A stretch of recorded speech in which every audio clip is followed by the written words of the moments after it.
3, 2, 1... Salut l'équipe, et ouais, on est le 31 décembre, tout le monde se prépare à faire la fête ce soir, et moi pourtant je prépare une vidéo sur YouTube, en mode Hot React. Parce que ouais, hier soir, Vosges l'a annoncé, les Knicks et les Raptors réalisaient un transfert qui impliquait notamment R.J. Barrett et OG Anunoby. Bon, je sais pas qui va regarder cette vidéo parce que j'imagine que vous êtes bien occupés, mais c'est pas grave, big up à vous, les vrais, qui êtes là un 31 décembre. Et moi je le cache pas, non seulement je suis content d'analyser ce trade, mais en plus ça me permet d'échapper à tous les préparatifs, alors on y va, on ne perd pas plus de temps et c'est parti. Qu'implique ce trade entre les Raptors et les Knicks ?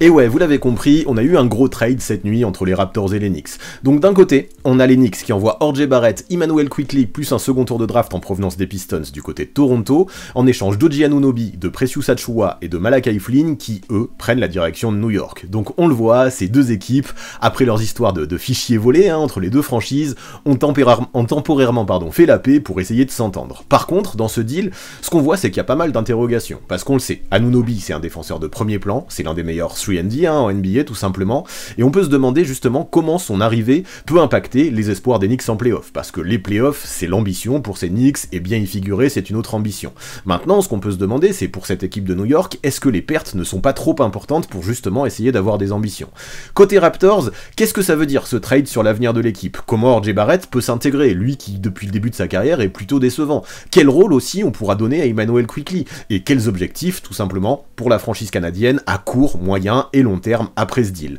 Là on arrive début janvier, la deadline on le sait comme d'habitude c'est en février, on le sait, d'autres moves pourraient suivre après, là ce qu'on voit c'est que suite au transfert de Harden aux Clippers c'est vraiment le premier domino, hein, j'ai l'impression, qui tombe avant la deadline, ça peut être un moment clé, qu'est-ce que ça implique pour les franchises concernées? Est-ce qu'il y a un gagnant? Est-ce qu'il y a un perdant? Est-ce qu'on est sur un trade win-win? Quels sont les points forts que ça peut apporter à chaque équipe? Quels sont par contre les doutes aussi que ça peut apporter à chaque équipe? Ben justement, ça va être intéressant de voir ce que ça peut donner cet échange pour les deux teams. Alors du côté de Toronto, on a enfin envoyé Anunoby ailleurs. On sait qu'il a fait des belles choses dans le Canada depuis sa draft dans cette franchise des Raptors où il a passé l'intégralité de sa carrière. On parle d'un joueur qui chaque saison a progressé, qui était très brut à son arrivée et qui maintenant est un joueur accompli, j'ai envie de dire. Cependant, j'ai l'impression que ça fait des années qu'il est sur le trading block, mais on sait que le général manager Masai Ujiri y tenait en son OG Anunoby. Il attendait une belle offre pour appuyer sur la gâchette et maintenant, en tout cas, ça semble fait. En tout cas, il a appuyé sur la gâchette. Donc en échange d'Anunoby, à Toronto, on voit les arrivées de R.J. Barrett et de Immanuel Quickley. C'est déjà un beau package. Plus ce second tour 2024 en provenance des Pistons, ce qui est intéressant, parce que pour moi, il peut limite être considéré comme un first round, parce qu'il peut être très bien placé, vu la saison de Détroit, il y a de grandes chances que ce soit le pick 31, donc limite un second tour. Je me dis que là, avec cette offre-là, on voit que Ujiri a sûrement eu raison d'être patient, parce que sur le papier, là, le package qu'il reçoit contre Anunoby, il est intéressant. Lui, on le sait, à la base, hein, il avait dit qu'il était pas contre transférer Anunoby, mais il voulait au moins 2 futurs first pick en échange de ce joueur. Et finalement, avec ce transfert-là, il a peut-être récupéré mieux. Quand on sait en plus que Anunoby va être free agent cet été et qu'apparemment il a pas envie de rester, j'ai l'impression que c'est une belle contrepartie pour Toronto. Pour R.J. Barrett, ça y est, il arrive chez lui, au Canada, on sait qu'il est canadien, et il rejoint cette équipe des Raptors dont il suivait les matchs et dont il était fan dans son adolescence. Par contre, pour Toronto, il faut le savoir, R.J. Barrett, il a un contrat important à absorber, un contrat progressif entre 25 et 30 millions par saison jusqu'en 2027, mais c'est pas grave, parce que c'est quand même un joueur de 23 ans qui est voué à avoir un gros rôle du côté de Toronto. Parce que oui, chez les Raptors, avec Barrett, on est sûr d'avoir un joueur qui a des failles, mais qui est aussi un joueur qualitatif pour le futur. C'est quand même un mec qui peut scorer 18-20 points par match, qui peut initier le jeu, qui peut défendre aussi un minimum quand il veut, et qui peut aussi être assez polyvalent, en pesant dans pas mal de secteurs. Donc on pourrait se dire, les qualités, elles sont là pour R.J. Barrett, mais s'il était autant plein de qualités, pourquoi est-ce que New York ne l'a pas conservé? Et ben pour moi, pour répondre à ça, je trouve qu'il y a plusieurs raisons. Déjà, j'ai l'impression que chez les Knicks, il n'était pas exploité au max de son potentiel. En fait, dans cette équipe de New York, il y a déjà trop de créateurs, avec Brunson et Randle, qui ont beaucoup besoin de la balle pour exister,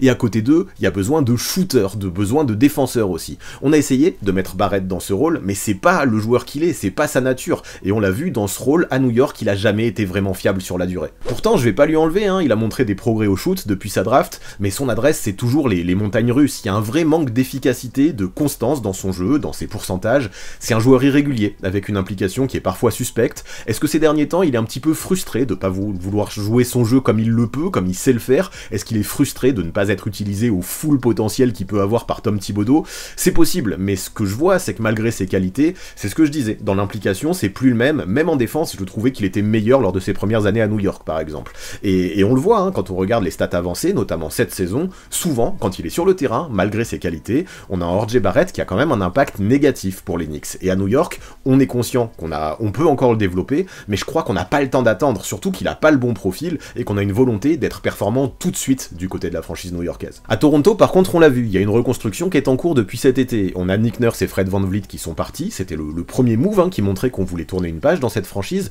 On savait, on se doutait qu'il y aurait d'autres moves, parce que l'objectif maintenant, après ces premiers deals estivaux, c'était vraiment de penser à l'avenir et de construire l'équipe différemment autour de Scottie Barnes avec des pièces jeunes et intéressantes pour l'avenir. Et là on se dit que Barrett il peut vraiment répondre à ses attentes, même s'il y a des interrogations parce que lui il a un profil de créateur qui présente peut-être pas mal de similitudes avec celui de Scottie Barnes, on a quand même deux joueurs complémentaires, avec un Barnes qui peut aussi créer pour les autres, quand R.J. Barrett crée surtout pour lui-même. Et puis aucun des deux de toute façon n'est un vrai expert de la création. Barnes l'est un peu plus, hein, on sait qu'il peut être utilisé en tant que meneur, Barrett lui il peut créer pour lui mais il peut pas être utilisé au poste 1. Et c'est comme ça que je me dis que ces deux joueurs finalement, même si c'est des créateurs les deux, ils peuvent quand même se relayer s'ils sont sur un terrain ensemble, ils peuvent se soutenir aussi, d'autant plus qu'ils n'évoluent pas au même poste. R.J. Barrett c'est plutôt un poste 2 et 3, tandis que Scottie Barnes c'est plutôt un poste 3-4 qui peut créer le jeu, donc tu les mets en 2 et 3, en 2 et 4, en 3 et 4, ça marche. J'ai l'impression que finalement, malgré certaines similitudes dans la création, dans leur profil, c'est pas non plus les mêmes joueurs et je vois pas vraiment d'incompatibilité à l'idée de les mettre ensemble sur un terrain du côté de Toronto. Maintenant avec Barrett par rapport à Anunoby, on a une régression au tir, on a une régression en défense aussi, mais on espère que le joueur, s'il est dans de meilleures conditions, puisse faire des progrès dans les deux domaines pour le futur, avec peut-être plus de plaisir sur le terrain, plus d'implication, et en parallèle, son contrat, même s'il est un petit peu élevé comme on a dit, je trouve qu'il apporte de la sérénité, parce que maintenant on sait qu'il sera là jusqu'en 2027, quand Anunoby, lui, il aurait pu repartir cet été sans offrir aucune contrepartie aux Raptors, donc récupérer Barrett, c'est déjà un bon coup. Et puis même si ça régresse sur l'instant, un petit peu, c'est pas grave, parce que de toute façon, à Toronto, on pense surtout au futur. Vu le bilan de l'équipe, de toute façon, maintenant, il y a peu d'ambition pour cette année, et je suis toujours persuadé que R.J. Barrett, ça peut être un bon joueur. On n'a pas vu encore l'entièreté de son potentiel, parce que comme je l'ai dit, il n'a pas toujours été utilisé de la meilleure façon dans cette équipe des Knicks qui avait pas besoin d'un créateur supplémentaire. On le sait, c'était le pick numéro 3 de la draft 2019, derrière Zion Williamson et Ja Morant, et c'est pas pour rien, c'est parce qu'au moment de sa draft, au moins, il avait le potentiel pour devenir un joueur excellent. Et là, je me dis, à Toronto, avec le nouveau coach Darko Rajakovic, qui pourrait lui donner plus de responsabilités offensives, on a un contexte au Canada qui pourrait sembler parfait pour lui. Et on le sait, Barrett, c'est un joueur qui a besoin d'être mis en confiance, qui peut passer un cap du côté de Toronto, et ça peut être assez intéressant à observer justement s'il arrivera à passer ce cap dans ses nouvelles dispositions. Et surtout qu'à côté de lui, on reçoit Quickley du côté des Raptors, Immanuel Quickley, le 6e homme, un élément qui lui aussi a une vraie importance, je trouve, dans ce transfert. Et ouais, Quickley, c'était une pièce essentielle de la rotation des Knicks, qui était 2e dans la course au meilleur 6e homme l'an passé, il est toujours bien placé cette année, on en a parlé récemment dans une vidéo, c'est un dynamiteur qui peut marquer beaucoup de points en peu de temps de jeu, c'est un mec qui peut être adroit de loin, qui a de bons pourcentages, qui a beaucoup de culot aussi, qui est sûr de lui et qui n'hésitera jamais à prendre ses responsabilités au scoring. Ce qu'on voit, c'est qu'il a le profil idéal du 6e homme qui peut booster une seconde unit. C'est exactement le genre de joueur qu'il faut pour apporter du spacing à Scottie Barnes et pourquoi pas à R.J. Barrett. C'est un mec qui peut apporter une étincelle, il peut apporter de la percussion, il peut apporter de l'accélération et tout ça, j'ai l'impression que c'est assez nécessaire à Toronto depuis le départ de Fred VanVleet parce que Dennis Schroeder est arrivé, mais lui aussi c'est pas un vrai titulaire selon moi, il oscille un petit peu entre la place de titulaire et de 6e homme, comme peut le faire Immanuel Quickley. Donc Quickley pour l'instant je le vois pas starter parce que c'est peut-être pas un playmaker, donc pour le moment je le vois plus avec un gros rôle dans la seconde unit à Toronto comme c'était le cas au Knicks. Il peut avoir un rôle de pétard ambulant, c'est ce qu'on lui demande de toute façon, et puis même s'il devait être titularisé, pourquoi pas, on verra ce que veut tenter Rajakovic, parce que avec des créateurs comme Scottie Barnes, qui souvent est utilisé comme ball handler numéro 1, et comme on l'a dit, avec R.J. Barrett, qui lui aussi sera responsabilisé à la création, on n'a peut-être pas besoin que Quickley soit un super playmaker, donc ça devrait faire le job en tant que starter, et pourquoi même pas en tant que titulaire, on sait jamais, comme je disais, selon les responsabilités que veut lui donner Rajakovic, et selon aussi l'avenir de Dennis Schroeder, qui pourrait lui aussi partir avant la deadline, voire cet été. Donc on verra, ça peut valoir le coup, vraiment, de le tester en tant que meneur au poste 1, Quickley, même si pour le moment, pour l'instant, il a pas toutes les facultés, selon moi, mais c'est pas grave, parce que ces Raptors, l'idée c'est pas d'avoir des ambitions tout de suite, on l'a dit, la saison en cours, elle est déjà un petit peu foutue, et si en attendant d'être ambitieux, on a un Radjakovic en responsabilisant Quickley qui arrive à faire de lui un vrai meneur, bah ça peut devenir un très joli coup, même si j'ai quelques doutes, parce que j'ai pas l'impression qu'un jour on puisse voir Immanuel Quickley dans un profil d'organisateur, mais dans un profil un petit peu similaire, on voit par exemple que Tyrese Maxey, qui est peut-être plus talentueux, c'est sûr, mais arrive à faire le job en tant que poste 1 à Philadelphie, donc pourquoi pas, il a que 24 ans, donc on peut imaginer qu'il fasse des progrès encore dans un rôle de playmaker du côté de Toronto. Maintenant attention aussi, parce que Immanuel Quickley fait partie de ces joueurs qui seront free agent en fin de saison. Il avait pas réussi à s'entendre sur une prolongation avec les Knicks avant son départ, et avec le niveau qu'il est en train d'atteindre, hein, avec son rôle de 6ème homme qui est vraiment essentiel, il a sûrement envie de toucher le pactole, et c'est assez légitime. Et du côté des Raptors,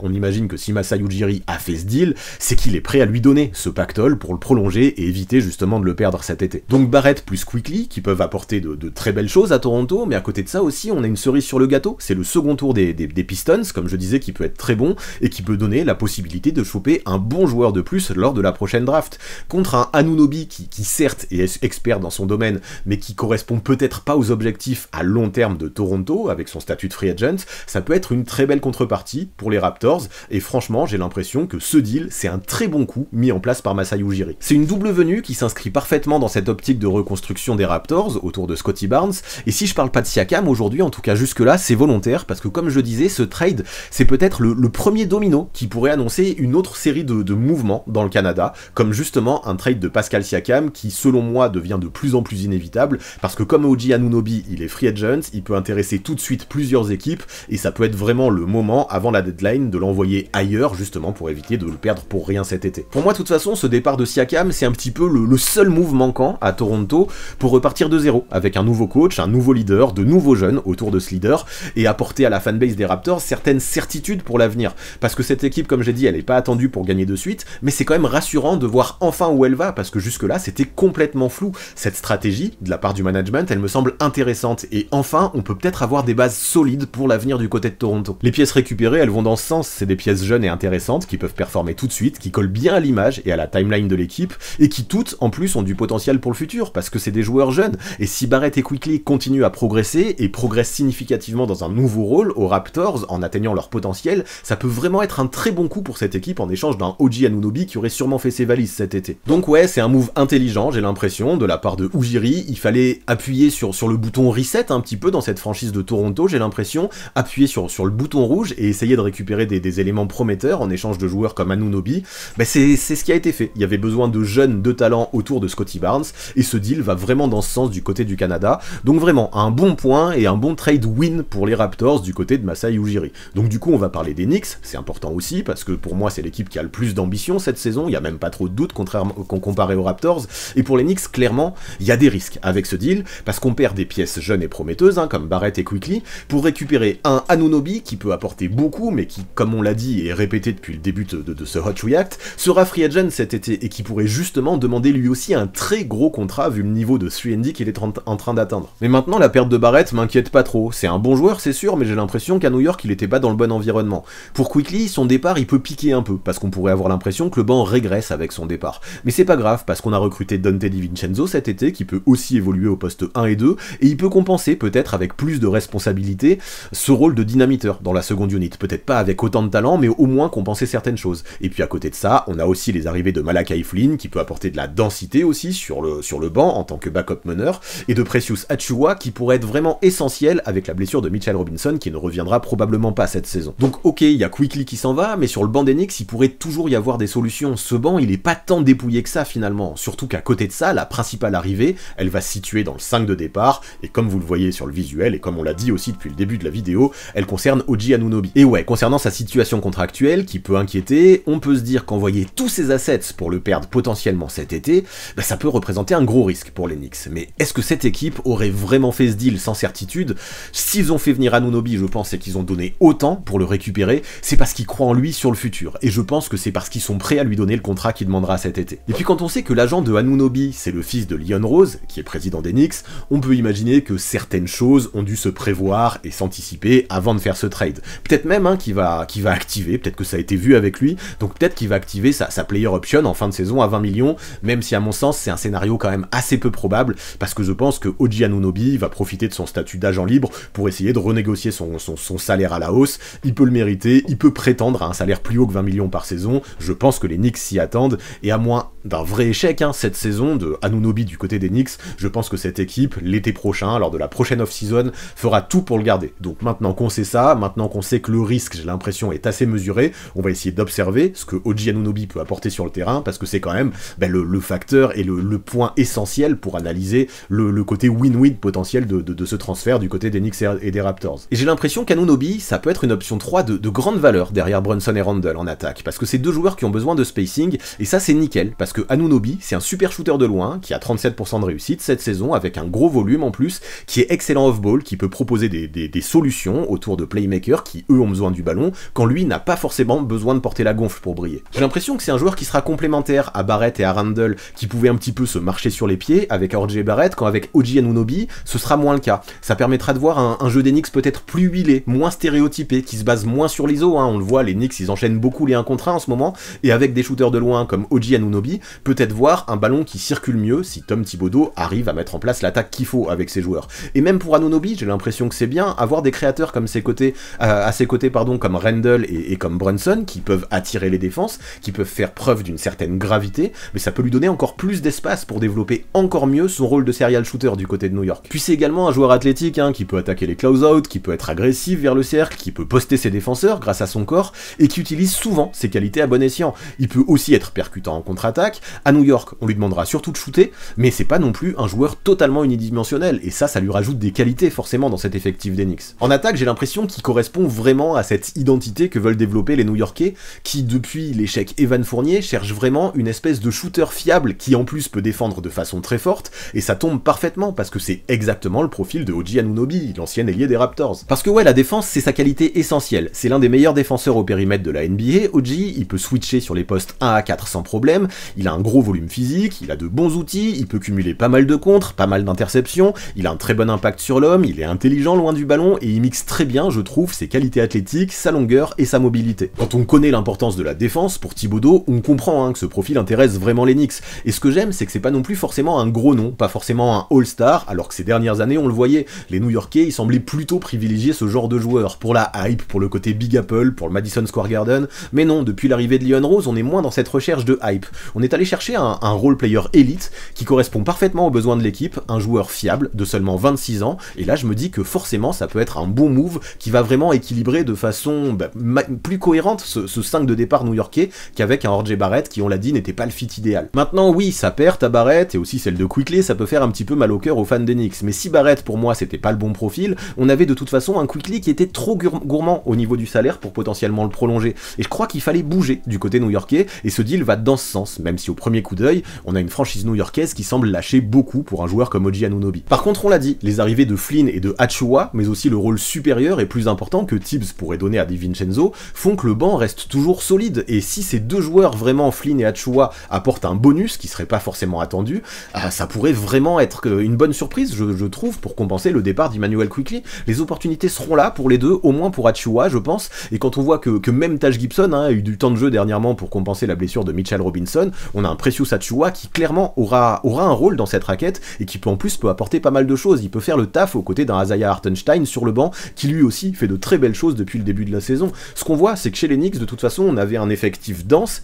qui reste toujours dense, mais on a un trade qui donne plus d'équilibre dans le 5, mais aussi dans la rotation. Et justement, chez les starters, Anunoby, je trouve que la plus-value qu'il apporte dans son profil par rapport à Barrett sera essentielle, et on va continuer à voir un petit peu ce que ça peut donner. Cette arrivée d'Anunoby, je trouve qu'elle permet à New York de se renforcer sur le court terme, et de garder pas mal de flexibilité aussi, avec toujours de bons assets potentiels, toujours de la profondeur, pour, pourquoi pas, imaginer d'autres échanges dans le futur, peut-être pas cette année, mais lors des prochaines off-season, pour enfin essayer de signer et d'attirer le joueur qui permettra à cette équipe de passer un vrai cap chez ces New-Yorkais, et de faire la différence pour enfin jouer le titre. Parce que si l'on fait le bilan, j'ai l'impression que oui, c'est un bon move pour les Knicks, mais ça n'en fait pas non plus directement de vrais contenders pour le titre. Comme on le disait, c'est pas un All-Star, même si à mon sens, il fallait pas forcément un All-Star dans cette équipe de New York. Du moins pas tout de suite, pas en cours de saison. Et avec Anunoby, je trouve que la possibilité de passer un tour de play-off, comme ça a été le cas l'année dernière, elle est réelle pour faire aussi bien que la saison passée qui était déjà positive. Alors que en l'état, avec cette équipe, ça me semblait quand même compliqué pour ces New-Yorkais d'imaginer d'aller au-delà du premier tour, à part peut-être avec un coup du sort.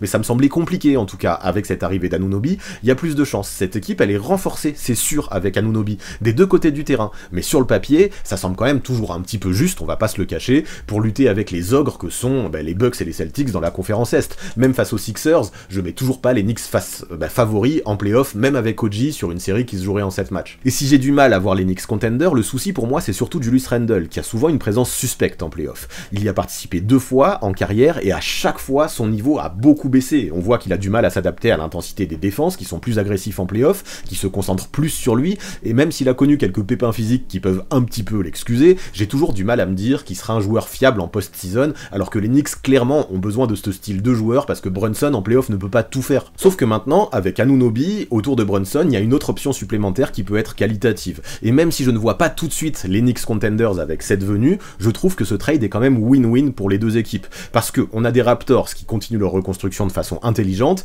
tandis qu'on a les Knicks qui améliorent leur équipe à court terme pour avoir plus d'ambition. Maintenant, j'ai quelques doutes concernant la hauteur de ces ambitions, parce que je pensais déjà que New York aurait pu lâcher un petit peu moins pour Anunoby, et que vous l'avez compris, je ne crois que très peu en Julius Randle en post-season. Cependant, je trouve que cet axe 1-3 meneur ailier, il peut être super intéressant, super complémentaire entre Brunson et Anunoby, qui apporte tout ce qu'il y a besoin à New Yorkien pour un poste 3, pour un ailier. Je pense que ça peut être un très bon fit, et si, dans le futur, il y a la possibilité de transférer, je sais pas, Julius Randle, plus certains assets contre un meilleur joueur intérieur, peut-être contre un All-Star qui serait performant en play-off, ça permettrait, je sais pas, à cette équipe d'avoir de meilleures ambitions, ou pourquoi pas, même si c'est pas l'idée tout de suite parce qu'il vient d'arriver, pourquoi pas imaginer transférer Anunoby plus des assets contre un vrai All-Star au poste 3 qui lui apporterait encore plus d'ambition. Sauf que ça, je sais pas si c'est la piste que je privilégierais, parce que ça ne résoudrait pas le souci de Julius Randle. Ce qu'on voit en tout cas, c'est qu'avec ce deal, les Knicks, ils progressent sur le moment, mais ils s'offrent aussi pas mal de possibilités sur le marché des transferts pour le futur, et ça, je trouve ça positif, même si à mon sens, il va falloir tester, va falloir voir ce qu'il donne, mais il va falloir, je pense aussi, garder OG Anunoby, parce que ce sera dur de trouver un poste 3 qui correspond aussi bien en termes de fit à cette équipe new-yorkaise, vu comment elle est construite. Donc ok, pour le moment, c'est sûrement trop short, si on fait le bilan et si on veut répondre à la question, est-ce que ça permet aux Knicks d'avoir de vraies ambitions, cette venue d'Anunoby? Non, pour l'instant c'est toujours un peu court, n'empêche que cette venue met les Knicks sur la bonne voie pour les années à venir, et je la trouve très intéressante. Donc voilà, on conclut là-dessus, pas besoin d'en faire plus, il va être temps d'aller préparer le réveillon. Ce trade, à mon sens, est win-win pour les Raptors et pour les Knicks. Voilà pour ce qui est de ce trade entre New York et Toronto, voilà pour ce qui est de ce nouvel Hot React. Vous en pensez quoi, vous? Est-ce qu'il y a un grand gagnant, un grand perdant? Est-ce que les Knicks sont trop lâchés? Est-ce qu'ils peuvent avoir des ambitions? Dites-moi tout ça dans les commentaires, j'ai hâte de vous lire. Et pour finir, avant de vous souhaiter un très bon réveillon, vous connaissez, si la vidéo vous a plu, n'oubliez pas le pouce vers le haut et l'abonnement si ce n'est pas encore fait. Ces petits gestes, ils apportent énormément de force, alors pour tout ça, l'équipe, je vous remercie d'avance et je vous dis à très vite.